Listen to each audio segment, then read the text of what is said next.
Which one's your favorite? Tiny hands in a touch pool of squishy and colorful creatures of the Salish Sea. Between the anemones, starfish and sea cucumbers, you could never be bored at the Shaw Ocean Discovery Center.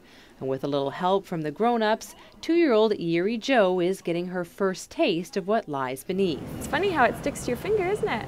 It's Thursday morning at the Discovery Center, and while there are a few deep-sea explorers here, they're not exactly swamped with guests. Since the center opened in 2009, the number of visitors has flatlined, and last year it lost money. We're hearing a lot of the same things from downtown. A lot of the numbers are down for tourism and people coming to the island, so we think that might have something to do with it, but we're doing everything we can to try to boost the numbers back up. And while the center would love to see more locals stop by, the reason why tourists aren't flocking in could just be a few kilometers away.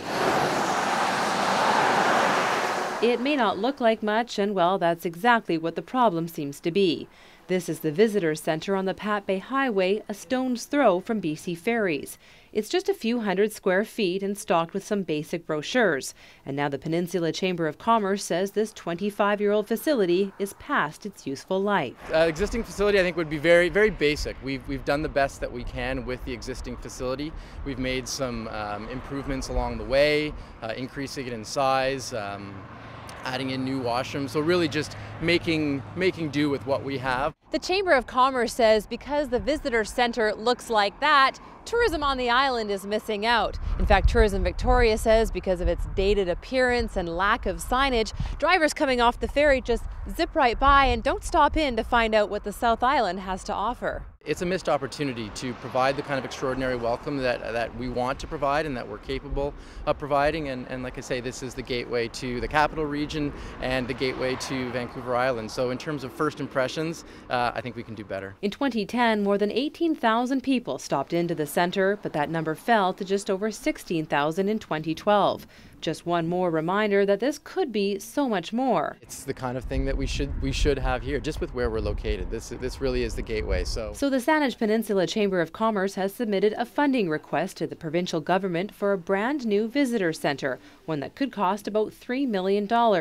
Executive Director Chris Fudge says something that looks like this can't help but make a good first impression. There's an opportunity to showcase the region, to showcase Vancouver Island. It's a community gathering space. Opportunity to bring people together and to really engage them, not just for 5 or 10 minutes, but really to have people come in and be there for an extended period of time. And research shows those people are more likely to stay longer on the island and return for another visit. I think people would see that on the side of the road and want to stop. At the Discovery Center, they're backing the idea 100% and already discussing the possibilities of interactive exhibits right in the visitor center. To have everything centrally located as well for people, so they come off the ferry and basically it's just an opportunity to showcase what we have to offer. And I think what we do here is pretty remarkable, so hopefully people would see that and want to come in and visit. The Chamber of Commerce is hoping their funding request will be approved before May's provincial election, but they're also prepared to ask the community to help raise money, a return on investment they hope will turn the tide for the entire South Island.